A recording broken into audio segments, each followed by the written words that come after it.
ವಿಷಯಗಳನ್ನು ಕೂಡ ಎಲ್ಲಾ ಪ್ರಸ್ತಾಪ ಮಾಡಾಗಿರ್ತದೆ. 1.5 ಗಂಟೆ ಈ ಬಿಸಿಲಲ್ಲಿ ಕೂತು ಇಲ್ಲಿರ್ತಕ್ಕಂಥ ಸಾರ್ವಜನಿಕರಿಗೆ ಸಾಕಾಗಿರ್ತದೆ. ಹೊಟ್ಟೆ ಹಸುವಾಗಿ ಹೊಟ್ಟೆ ಪಾಡ್ ಕೂಡ ಇಲ್ಲಿ ಬರ್ತಾ ಇರ್ತದೆ. ಅದರಿಂದ ಇವೆಲ್ಲ ಇರೋದ್ರಿಂದ ಕಡೆ ಭಾಷಣಕಾರನಾಗಂತ ಒಂದು ಜವಾಬ್ದಾರಿ ಏನಿರ್ತದೆ ಅತ್ಯಂತ ಕಷ್ಟಕರವಾದಂತ ಒಂದು ಜವಾಬ್ದಾರಿ. ಬಂಧುಗಳೇ, ಇವತ್ತು ಏನು ಭಾಷಣದಲ್ಲಿ ಹೇಳಿದಂತ ಮಾತುಗಳ ಸಾರಾಂಶ ಇದ್ರೆ ಒಂದು ವಿಷಯ ಎದ್ನಿಲ್ಲಂತದ್ದೇನಂತಂದ್ರೆ, ಯಾವಾಗ ಸಮಾಜದಲ್ಲಿ ವ್ಯತ್ಯಾಸಗಳು ಜಾಸ್ತಿ ಆಗ್ತದೆ, ಸಮಾಜದಲ್ಲಿರ್ತಕ್ಕಂಥ ತಾರತಮ್ಯಗಳು ಜಾಸ್ತಿ ಆಗ್ತದೆ, ಮನುಷ್ಯರ ಮಧ್ಯೆ ಇರ್ತಕ್ಕಂಥ ಅವಿಶ್ವಾಸಗಳು ಜಾಸ್ತಿ ಯಾವಾಗ ಆಗ್ತದೆ, ಆ ಸಂದರ್ಭಗಳಲ್ಲಿ ಪ್ರತಿಯೊಂದು ಸಂದರ್ಭದಲ್ಲಿ ಕೂಡ ಒಂದು ದೊಡ್ಡ ಬದಲಾವಣೆ ಆಗ್ಬೇಕಾದಂತ ಒಂದು ರೂಪರೇಷೆಗಳನ್ನ ನಾವು ನೋಡಿದೀವಿ. ಆ ಒಂದು ನಿಟ್ಟಿನಲ್ಲಿ ಏನಿವತ್ತು ನಾವು ಮಾತಾಡಬೇಕಾದಾಗ ಬುದ್ಧ, ಬಸವ, ಅಂಬೇಡ್ಕರ್ ಅಂತ ನಾವೇನು ಮಾತುಗಳನ್ನ ಆಡ್ತೀವಿ, ಆ ಒಂದು ಮಾತುಗಳಲ್ಲಿ ಸಮಾಜ ಸುಧಾರಕರು ಬಂದು ಸಮಾಜದಲ್ಲಿರ್ತಕ್ಕಂಥ ತಾರತಮ್ಯಗಳನ್ನ ನಿವಾರಣೆ ಮಾಡಂತ ಕೆಲಸ ಯಾರು ಮಾಡ್ತಾರೆ, ಇದು ಬರೀ ನಮ್ಮ ಭಾರತ ದೇಶ ಒಂದೇ ಅಲ್ಲ, ವಿಶ್ವಾದ್ಯಂತ ಇವತ್ತು ಈ ಒಂದು ಕಾರ್ಯಕ್ರಮದಲ್ಲಿ ನಾನು ನೋಡಿದಾಗ ಕ್ರೈಸ್ತ ಧರ್ಮಕ್ಕೆ ಸೇರಿದಂತವರು ಕೂಡ ಬಂದಿದ್ದಾರೆ, ಇಸ್ಲಾಂ ಧರ್ಮಕ್ಕೆ ಸೇರಿದಂತವರು ಕೂಡ ಇಲ್ಲಿದ್ದಾರೆ, ಹಿಂದೂ ಧರ್ಮಕ್ಕೆ ಸೇರಿದಂತವರು ಕೂಡ ಇಲ್ಲಿದ್ದಾರೆ. ಜಾತ್ಯತೀತವಾಗಿ ಧರ್ಮಾತೀತವಾಗಿ ಈ ಕಾರ್ಯಕ್ರಮದಲ್ಲಿ ಬಾಬಾ ಸಾಹೇಬ್ ಅಂಬೇಡ್ಕರ್ ಅವರು ಎಲ್ಲರಿಗೂ ಕೂಡ ಸೇರ್ತಾರಂತ ಈ ಕಾರ್ಯಕ್ರಮದಲ್ಲಿ ಬಂದು ಸರ್ವರು ಕೂಡ ಭಾಗವಹಿಸಿರ್ತಕ್ಕಂಥದ್ದನ್ನ ನಾವಿಲ್ಲಿ ನೋಡಿದೀವಿ. ಆ ಒಂದು ನಿಟ್ಟಿನಲ್ಲಿ ಏನು ಜೆರೂಸಲೆಮ್ಮು, ಬೆತ್ಲೆಹೆಮ್ಮು ಆ ಭಾಗದಲ್ಲಿ ಆಗ್ತಾ ಇದ್ದಂತ ಒಂದು ತಾರತಮ್ಯಗಳ ವಿರುದ್ಧವಾಗಿ ಯೇಸು ಕ್ರಿಸ್ತ ಹೊರಗೆ ಬಂದ್ರು. ಅದೇ ರೀತಿಯಲ್ಲಿ ಏನು ಮಕ್ಕಾದಲ್ಲಿ ಆಗ್ತಾ ಇರ್ತಕ್ಕಂಥ ಆ ಭಾಗದಲ್ಲಿರ್ತಕ್ಕಂಥ ವ್ಯತ್ಯಾಸಗಳನ್ನ ನಿರ್ಮೂಲನೆ ಮಾಡಬೇಕು ಅಂತ ಒಂದು ಸಂದರ್ಭದಲ್ಲಿ ಮೊಹಮ್ಮದ್ ಪೈಗಂಬರ್ ಅವರು ಹೊರಗೆ ಬಂದ್ರು. ಅದೇ ರೀತಿಯಲ್ಲಿ ಭಾರತ ದೇಶದಲ್ಲಿ ಯಾವಾಗ ಧರ್ಮಾಚರಣೆಗಳಲ್ಲಿ ವ್ಯತ್ಯಾಸ ಆಯ್ತೋ, ತೊಂದರೆಗಳಾಯ್ತೋ, ಆ ಒಂದು ಸಂದರ್ಭದಲ್ಲಿ ಬುದ್ಧರು ಹೊರಗಡೆ ಬಂದ್ರು. ಕರ್ನಾಟಕ ರಾಜ್ಯದನ್ನ ಉದಾಹರಣೆ ನಾವು ತಗೋಬೇಕಂತಂದ್ರೆ, ಕರ್ನಾಟಕ ರಾಜ್ಯದಲ್ಲಿ ಯಾವತ್ತು ಚತುರ್ವರ್ಣದ ವ್ಯವಸ್ಥೆಯಿಂದ ಸಾರ್ವಜನಿಕರಿಗೆ ದಿನನಿತ್ಯದ ಬದುಕುಗಳ ತೊಂದರೆ ಆಯ್ತೋ, ಆ ಒಂದು ಸಂದರ್ಭದಲ್ಲಿ ಬಸವೇಶ್ವರು ಹೊರಗೊಮ್ಮಿ ಸಮಾಜದ ಸುಧಾರಣೆ ಮಾಡಂತ ಒಂದು ಪ್ರಯತ್ನ ಮಾಡಿದ್ರು. ಆ ಒಂದು ನಿಟ್ಟಿನಲ್ಲಿ ಈ ಎಲ್ಲವನ್ನೂ ಕೂಡ ನಾವು ನೋಡಿದ್ರೆ ಕೆಲವೊಂದು ಧರ್ಮಗಳಿಗೆ, ಕೆಲವೊಂದು ಪ್ರಾಂತ್ಯಗಳಿಗೆ, ಕೆಲವೊಂದು ಭಾಗಗಳಿಗೆ ನಾವು ಈ ಎಲ್ಲ ವ್ಯವಸ್ಥೆಯನ್ನ ನೋಡಿದ್ರೆ 1949ನೇ ಇಸ್ವಿಯಲ್ಲಿ ನಮಗೆ ನಾವು ಏನು ಸಂವಿಧಾನನ ಅರ್ಪಣೆ ಮಾಡಿಕೊಂಡ್ವೋ, ಆ ಒಂದು ಸಂದರ್ಭದಲ್ಲಿ ಯಾವುದೇ ಒಂದು ಪ್ರಾಂತ್ಯ ಇಲ್ಲದೆ ಸಂಪೂರ್ಣ ದೇಶಕ್ಕೆ ಅಳವಡಿಸಂಗೆ, ಯಾವುದೇ ಒಂದು ಜನಾಂಗ ಇಲ್ಲದೆ ಸರ್ವ ಜನಾಂಗಗಳಿಗೂ ಕೂಡ ಅನ್ವಯ ಆಗಂಗೆ, ಯಾವುದೇ ಒಂದು ಜಾತಿ ಇಲ್ಲದೆ ಸರ್ವ ಜಾತಿಗಳಿಗೂ ಕೂಡ ಅನ್ವಯ ಆಗಂಗೆ ಎಲ್ಲರಿಗೂ ಕೂಡ ಬೇಕಾದಂತ ಸಂವಿಧಾನನ ಯಾರಾದ್ರೂ ಕೊಟ್ರೆ ಅದು ಬಾಬಾ ಸಾಹೇಬ್ ಅಂಬೇಡ್ಕರ್ ಅವರು ಬರೆದಿರ್ತಕ್ಕಂಥ ಸಂವಿಧಾನ ಅಂತ ಹೇಳಿ ಇವತ್ತು ಹೆಮ್ಮೆಯಿಂದ ಕರ್ನಾಟಕ ರಾಜ್ಯ ಅಲ್ಲ, ಭಾರತ ದೇಶದಲ್ಲಿರ್ತಕ್ಕಂಥ 1.4 ಬಿಲಿಯನ್ 140 ಕೋಟಿ ಜನಕ್ಕೂ ಕೂಡ ಅನ್ವಯ ಆಗಂತ ಒಂದು ಸಂದರ್ಭ, ಒಂದು ಸಂವಿಧಾನ ಬಾಬಾ ಸಾಹೇಬ್ ಅಂಬೇಡ್ಕರ್ ಅವರು ಬರೆದಂತ ಸಂವಿಧಾನ. ಮನೆಯಲ್ಲಿ ನಾವೇನಾದ್ರೂ ಆಚರಣೆ ಮಾಡ್ಬೋದು, ನಾನು ಗಣೇಶನ ಮುಂದೆ ನಿಂತು ನಮಸ್ಕಾರ ಹಾಕ್ಬೋದು, ಇನ್ನೊಬ್ರು ಮಸೀದಿಗೆ ಹೋಗಿ ಅಲ್ಲಿ 5 ಬಾರಿ ನಮಾಜ್ ಮಾಡ್ಬೋದು, ಭಾನುವಾರದ ದಿನ ಕ್ರಿಶ್ಚಿಯನ್ಗಳು ಚರ್ಚ್ಗೆ ಹೋಗಿ ಅಲ್ಲಿ ಹೋಗ್ಬಿಟ್ಟು ಯೇಸು ಕ್ರಿಸ್ತನಿಗೆ ಪೂಜೆ ಮಾಡಿ ಬರ್ಬೋದು. ಆದ್ರೆ ಮನೆ ಆಚೆ ಹೆಜ್ಜೆ ಇಡ್ತಾ ಇದ್ದಂಗೆನೆ, ಸಾರ್ವಜನಿಕ ಸ್ಥಳಗಳಲ್ಲಿ ನಾವು ಓಡಾಡ್ತಾ ಇದ್ದಂಗೆನೆ ಎಲ್ಲರೂ ಕೂಡ ಪಾಲನೆ ಮಾಡಂತದ್ದು ಒಂದೇ ಗ್ರಂಥ, ಈ ದೇಶದ ಧರ್ಮ ಗ್ರಂಥ, ಅದು ಸಂವಿಧಾನ. ಬಾಬಾ ಸಾಹೇಬ್ ಅಂಬೇಡ್ಕರ್ ಬರೆದಿರ್ತಕ್ಕಂಥ ಸಂವಿಧಾನನ ಈ ದೇಶಾದ್ಯಂತ ಇರ್ತಕ್ಕಂಥ 140 ಕೋಟಿ ಜನ ಪಾಲನೆ ಮಾಡ್ತಕ್ಕಂಥದ್ದು. ಇದರಲ್ಲಿ ಯಾವುದೇ ಕೂಡ ಒಂದು ತಾರತಮ್ಯ ಇಲ್ಲ, ವ್ಯತ್ಯಾಸ ಇಲ್ಲ, ಧರ್ಮ ಇಲ್ಲ, ಮೇಲಿಲ್ಲ, ಕೀಳಿಲ್ಲ. ಅಂಬೇಡ್ಕರ್ ಅವರು ಬರೆದಿರ್ತಕ್ಕಂಥ ಸಂವಿಧಾನ ಇವತ್ತು ಏನು ರಾಷ್ಟ್ರಪತಿಗಳು ಡೆಲ್ಲಿಯಲ್ಲಿ ಕೂತಿರ್ತಕ್ಕಂಥ ಮುರ್ಮು ಅವರಿಂದ ಹಿಡಿದು ಗ್ರಾಮಗಳಲ್ಲಿರ್ತಕ್ಕಂಥ ಅತ್ಯಂತ ಕಟ್ಟ ಕಡೆ ಪ್ರಜೆಗೂ ಕೂಡ ಅನ್ವಯ ಆಗಂತ ಒಂದು ಪುಸ್ತಕ, ಒಂದು ಧರ್ಮ ಗ್ರಂಥ ಬಾಬಾ ಸಾಹೇಬ್ ಅಂಬೇಡ್ಕರ್ ಅವರು ಕೊಟ್ಟಿರ್ತಕ್ಕಂಥ ಸಂವಿಧಾನ. ಇವತ್ತು ಸಂವಿಧಾನದ ಬಗ್ಗೆನೇ ನಾವು ಮಾತಾಡ್ಬೇಕಂದ್ರೆ ಬಾಬಾ ಸಾಹೇಬ್ ಅಂಬೇಡ್ಕರ್ ಅವರು ಕೊಟ್ಟಿರ್ತಕ್ಕಂಥ ಸಂವಿಧಾನದ ಬಗ್ಗೆನೇ ಬಹುಶಃ ದಿನಗಳ ಚರ್ಚೆ ಮಾಡಬಹುದು.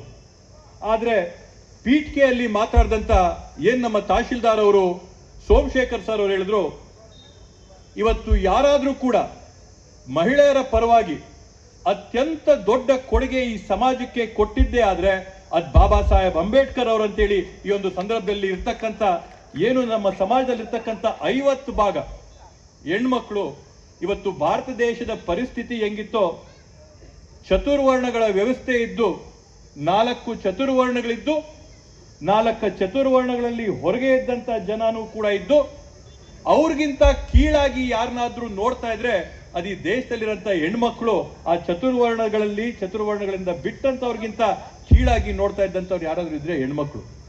ವಿದ್ಯಾಭ್ಯಾಸದ ಅವಕಾಶ ಇಲ್ಲ, ಯಾವುದೇ ಒಂದರಲ್ಲಿ ಭಾಗವಹಿಸಂತ ಅವಕಾಶ ಇಲ್ಲ. ಮನೆಯಲ್ಲಿರ್ಬೇಕಾದಂಥದ್ರಲ್ಲಿ ಅಮೆರಿಕಾನಂತ ಒಂದು ಮುಂದುವರೆದಂತ ದೇಶದಲ್ಲಿ 1976-78ನೇ ಇಸ್ವಿಯಲ್ಲಿ ಮತದಾನದ ಹಕ್ಕನ್ನ ಕೊಟ್ಟಂತ ಒಂದು ಹೆಣ್ಮಕ್ಳಿಗೆ ನಾವು ನೋಡಿದೀವಿ. ಆದ್ರೆ ಬಾಬಾ ಸಾಹೇಬ್ ಅಂಬೇಡ್ಕರ್ ಅವರು ಸಂವಿಧಾನ ಬರೀತಾ ಇದ್ದಂಗೆನೆ ಹೆಣ್ಮಕ್ಳಿಗೂ ಕೂಡ ಗಂಡು ಮಕ್ಕಳಿನ ಸಮಾನ ಹಕ್ಕಿರ್ಬೇಕು, ಮತದಾನದ ಹಕ್ಕಿರ್ಬೇಕು ಅನ್ನಂತ ಕ್ರಾಂತಿಕಾರಿಯಾದಂತ ತೀರ್ಮಾನ ಯಾರಾದ್ರೂ ತಗೊಂಡಿದ್ರೆ ಅದು ಬಾಬಾ ಸಾಹೇಬ್ ಅಂಬೇಡ್ಕರ್ ಅವರು ತಗೊಂಡಿರ್ತಕ್ಕಂತ ಒಂದು ಕ್ರಾಂತಿಕಾರಿಯಾದಂತ ತೀರ್ಮಾನ. ಇವತ್ತು ಬಾಬಾ ಸಾಹೇಬ್ ಅಂಬೇಡ್ಕರ್ ಅವರ ತೀರ್ಮಾನದಂತೆ ಅವರ ಆಶೋತ್ತರಗಳೇನಿತ್ತು ಅಂತೆ ಆ ಒಂದು ನಿಟ್ಟಿನಲ್ಲಿ ಮಹಿಳೆಯರ ಸಬಲೀಕರಣಕ್ಕೋಸ್ಕರ ಇವತ್ತು ಯಾವುದಾದ್ರೂ ಒಂದು ಪಕ್ಷ ಬಾಬಾ ಸಾಹೇಬ್ ಅಂಬೇಡ್ಕರ್ ಅವರ ತತ್ವ ಸಿದ್ಧಾಂತಗಳನ್ನ ಪಾಲನೆ ಮಾಡಿಕೊಂಡು ಜಾರಿಗೆ ತರ್ತಾ ಇದ್ರೆ ಹೆಮ್ಮೆಯಿಂದ ಹೇಳ್ತೀನಿ, ಅದು ಕಾಂಗ್ರೆಸ್ ಪಕ್ಷದಿಂದ ಆ ಕೆಲಸ ಆಗ್ತಾ ಇದೆ ಅಂತ ಈ ಸಂದರ್ಭದಲ್ಲಿ ನಾವು ಹೇಳ್ಕೋಬಹುದಾಗ್ತದೆ. ಇವತ್ತು ಪಂಚಾಯತಿ ವ್ಯವಸ್ಥೆ ಆಗಿರ್ಬೋದು, ವಿಕೇಂದ್ರೀಕರಣ ಆಗಿರ್ಬೋದು, ಮಹಿಳೆಯರ್ಗದಲ್ಲಿ ಮೀಸಲಾತಿ ಆಗಿರ್ಬೋದು, ಕರ್ನಾಟಕ ರಾಜ್ಯದಲ್ಲಿ ನಾವು ಕೊಡ್ತಾ ಇರ್ತಕ್ಕಂಥ ಸಮಾಜ ಕಲ್ಯಾಣ ಯೋಜನೆಗಳಾಗಿರ್ಬೋದು, ಇವೆಲ್ಲದರ ಮುಖಾಂತರವಾಗಿ ಸಮಾಜದ ಕಟ್ಟ ಕಡೆಯ ಪ್ರಜೆಯ ಸಬಲೀಕರಣನ ನಾವು ಯಾವ ತರದಲ್ಲಿ ಮಾಡ್ಬೋದು, ಸಮಾಜದಲ್ಲಿರ್ತಕ್ಕಂಥ ಕಟ್ಟ ಕಡೆಯ ಪ್ರಜೆಯ ಏಳಿಗೆಗೋಸ್ಕರ ನಾವು ಏನೇನೆಲ್ಲ ಮಾಡ್ಬೋದು ಅನ್ನೋ ಒಂದು ನಿಟ್ಟಿನಲ್ಲಿ ಇವತ್ತು ಈ ಕಾರ್ಯಕ್ರಮ ನಾವು ಮಾಡ್ಕೊಂಡು ಬಂದಿದ್ದೀವಿ.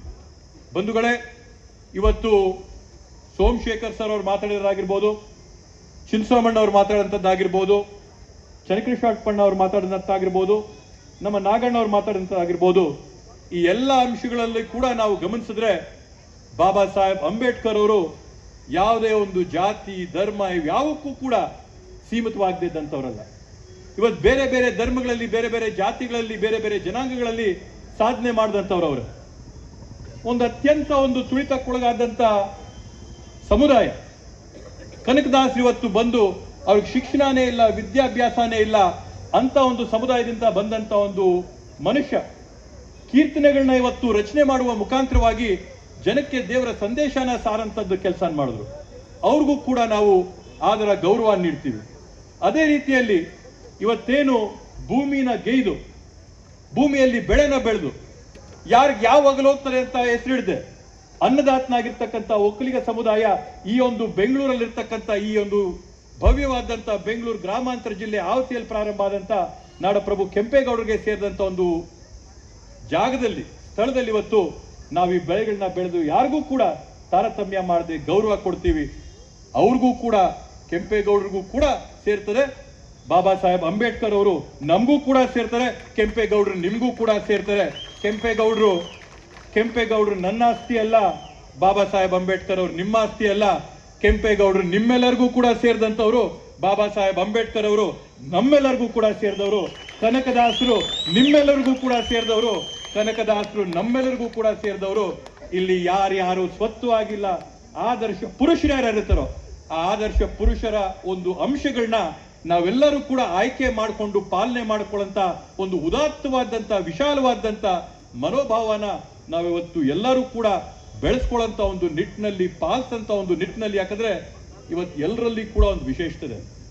ಇವತ್ತು ಮಾತಾಡ್ತಾ ಇರಬೇಕಾದಂತ ಸಂದರ್ಭದಲ್ಲಿ ತಹಶೀಲ್ದಾರ್ ಅವರು ಹೇಳಿದ್ರು, ಕಡೆಯಲ್ಲಿ ಬಾಬಾ ಸಾಹೇಬ್ ಅಂಬೇಡ್ಕರ್ ಅವ್ರು ಏನಂದ್ರೆ ಯಾರಲ್ಲಿ ಏನ್ ಗುರುತಿಸಿರೋದು ಗೊತ್ತಿಲ್ಲ, ನಮ್ಮ ನಿಮ್ಮ ಮಧ್ಯೆ ಇರ್ತಕ್ಕಂಥ ಮನುಷ್ಯತ್ವನ, ನಮ್ಮ ನಿಮ್ಮ ಮಧ್ಯೆ ಇರ್ತಕ್ಕಂಥ ಮಾನವೀಯತೆಯನ್ನ ಇದನ್ನ ಗುರುತಿಸಿದಂತ ಒಂದು ಸಂದೇಶನ ಬಾಬಾ ಸಾಹೇಬ್ ಅಂಬೇಡ್ಕರ್ ಅವ್ರು ಏನ್ ಸಾರಿದ್ರು ಆ ಒಂದು ಸಂದೇಶನ ಎಲ್ಲ ಮಹಾಪುರುಷರನ್ನ ನಮ್ಮೆಲ್ಲರ ಆಸ್ತಿ, ನಮ್ಮೆಲ್ಲರ ಸ್ವತ್ತು. ಭಾಷಣಗಳು ಮಾಡಬೇಕಾದಂತ ಕಾರ್ಯಕ್ರಮಗಳ ಆಯೋಜನೆ ಮಾಡಬೇಕಾದಂತ ಎಲ್ಲಾ ಸಂದರ್ಭಗಳಲ್ಲಿ ಕೂಡ ತಹಶೀಲ್ದಾರ್ ಅವ್ರ ಜೊತೆ ಚರ್ಚೆ ಮಾಡಿದಾಗೆಲ್ಲ ಹೇಳಂತದ್ದು, ನಾವು ಈ ಕಾರ್ಯಕ್ರಮಗಳನ್ನ ಮಾಡ್ತೀವಿ. ಕಾರ್ಯಕ್ರಮಗಳನ್ನ ಮಾಡಿದ್ರೆ ಅಂಬಿಗರ ಚೌಡಯ್ಯನ ಕಾರ್ಯಕ್ರಮ ಮಾಡಿದ್ರೆ ಗೌತಮ್, ಕೆಂಪೇಗೌಡರ ಕಾರ್ಯಕ್ರಮ ಮಾಡಿದ್ರೆ ನಾನು, ಇನ್ಯಾರೋ ಒಬ್ಬರು ಕಾರ್ಯಕ್ರಮ ಮಾಡಿದ್ರೆ ಇನ್ಯಾರು. ಆದ್ರಿಂದ ನಾವೆಲ್ಲರಿಗೂ ಕೂಡ ಎಲ್ಲರೂ ಕೂಡ ಬೇಕಾಗಿದೆ.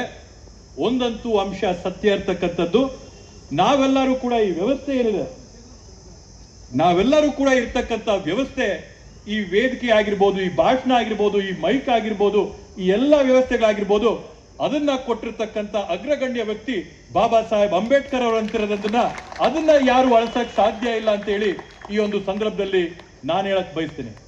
ಬೇರೆಯವರು ಬೇರೆ ಚರ್ಚೆಗಳನ್ನ ಮಾಡಿದ್ರು. ಸಂವಿಧಾನನ ಬದಲಾಯಿಸ್ತೀವಿ ಅಂತ ಹೇಳ್ದಂತವ್ರ ಕತೆ ಏನಾಯ್ತು ಅಂತ ನಾವು ನೋಡಿದೀವಿ. ಬಾಬಾ ಸಾಹೇಬ್ ಅಂಬೇಡ್ಕರ್ ಅವರು ಸಂವಿಧಾನನ ಬರೀಲಿಲ್ಲ, ರಚನೆ ಸಮಿತಿಯೊಬ್ಬ ಸದಸ್ಯರಾಗಿದ್ರು ಅಂತ ಹೇಳಿದವರ ಕತೆ ಏನಾಯ್ತು, ಗತಿ ಏನಾಯ್ತು ಅಂತ ನಾವು ಹೇಳಿದ್ವಿ. ಆದ್ರಿಂದ ತಿಳುವಳಿಕೆ ಇರ್ತಕ್ಕಂಥವ್ರು, ಅರಿವಿರ್ತಕ್ಕಂಥವ್ರು ಯಾರಿಗೂ ಕೂಡ ಇದನ್ನ ನಾವು ಬಾಯ್ಪಾಠ ಏನ್ ಮಾಡಬೇಕಾಗಿಲ್ಲ. ಸಮಾಜದಲ್ಲಿ ಆಗಿರ್ತಕ್ಕಂಥ ಬೆಳವಣಿಗೆಗಳು ಇವೆಲ್ಲವನ್ನೂ ಕೂಡ ನೋಡಿದ್ರೆ ತಿಳ್ಕೊಳ್ಳಂತವನು, ಪ್ರಬುದ್ಧನಾಗಿರ್ತಕ್ಕಂಥವನು ಅವೆಲ್ಲವನ್ನೂ ಕೂಡ ತಿಳ್ಕೊಳ್ಳಂತ ಕೆಲಸ ತಾನಾಗಿ ತಾನೇ ಮಾಡಬೇಕಾಗ್ತದೆ. ಆ ಒಂದು ನಿಟ್ಟಿನಲ್ಲಿ ಇವತ್ತೇನು ಈ ಒಂದು ಪ್ರಜಾಪ್ರಭುತ್ವದ ವ್ಯವಸ್ಥೆಯಲ್ಲಿ ನಾವೇನಿದೀವಿ, ಇವತ್ತು ಚನ್ನಕೃಷ್ಣಣ್ಣವರು ಮತ್ತೆ ಚಿನ್ಸಾಮಣ್ಣವರು ಮಾತಾಡ್ತಾ ಇರಬೇಕಾದಂತ ಸಂದರ್ಭದಲ್ಲಿ ಮೀಸಲಾತಿ ಬಗ್ಗೆ ಏನು ಮಾತನ್ನ ಹೇಳಿದರೆ, ಮೀಸಲಾತಿ ಅಂದ್ರೆ ಬರೀ ಜನಸಂಖ್ಯೆ ಆಧಾರದ ಮೇಲೆ ಮೀಸಲಾತಿ ಮಾಡಕ್ ಸಾಧ್ಯ ಇಲ್ಲ. ಮೀಸಲಾತಿ ಯಾವತ್ತೂ ಕೂಡ ಆಗಂತದ್ದು ಆರ್ಥಿಕ, ಶೈಕ್ಷಣಿಕ, ಸಾಮಾಜಿಕ ಒಂದು ಪರಿಸ್ಥಿತಿ ಏನಿದೆ ಒಂದು ಸಮುದಾಯದ್ದು ಜನಸಂಖ್ಯೆಯ ಜೊತೆಗೆ ಈ ಮೂರು ಅಂಶಗಳನ್ನು ಕೂಡ ಒಗ್ಗಟ್ಟಾಗಿ ತಗೊಂಡು ನಿಮ್ಮ ಆರ್ಥಿಕತೆ ಯಾವ ತರದಲ್ಲಿದೆ, ಸಾಮಾಜಿಕವಾಗಿ ನಿಮ್ಮನ್ನು ಯಾವ ತರ ಇಟ್ಟಿದ್ದಾರೆ, ಶೈಕ್ಷಣಿಕವಾಗಿ ನೀವು ಯಾವೊಂದು ಮಟ್ಟಕ್ಕೆ ಬಂದಿದ್ದೀರಾ ಅನ್ನೋಂಥದ್ದನ್ನ ಗಮನದಲ್ಲಿ ತಗೊಂಡು ಇವತ್ತು ಮೀಸಲಾತಿ ಮಾಡಂತ ಒಂದು ವ್ಯವಸ್ಥೆ ಇದೆ. ಆ ಒಂದು ನಿಟ್ಟಿನಲ್ಲಿ ಇವತ್ತು ಯಾವುದೇ ಒಂದು ಮೀಸಲಾತಿ ಆದ್ರೂ ಕೂಡ ನಿಖರವಾದಂತ ದತ್ತಾಂಶಗಳ ಆಧಾರದ ಮೇಲೆ ಮೀಸಲಾತಿ ಆಗ್ಬೇಕಾಗಿದೆ.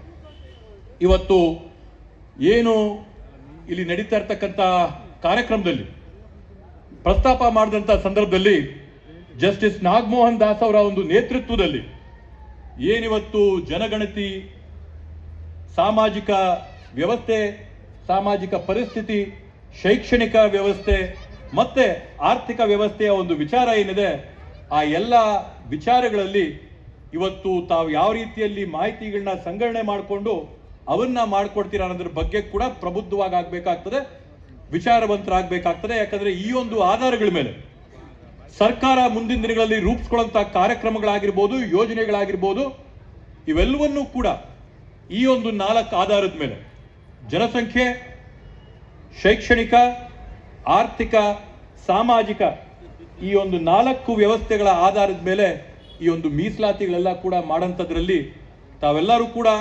ಪ್ರಬುದ್ಧರಾಗಿದ್ದೀರಾ. ಪ್ರಬುದ್ಧರಾಗಿ ಯಾರ್ಯಾರಿಗೆ ವ್ಯವಸ್ಥೆನ, ಯಾರ್ಯಾರಿಗೆ ಮಾಹಿತಿಗಳನ್ನ ತಲುಪಿಸ್ಬೇಕೋ ಆ ಮಾಹಿತಿಗಳನ್ನ ತಲುಪಿಸಂತ ಕೆಲಸನ ಮಾಡಬೇಕು ಅಂತ ಈ ಸಂದರ್ಭದಲ್ಲಿ ತಮ್ಮೆಲ್ಲರಲ್ಲಿ ಕೂಡ ನಾನು ಕೋರ್ಕೋತಾ ಇದ್ದೀನಿ.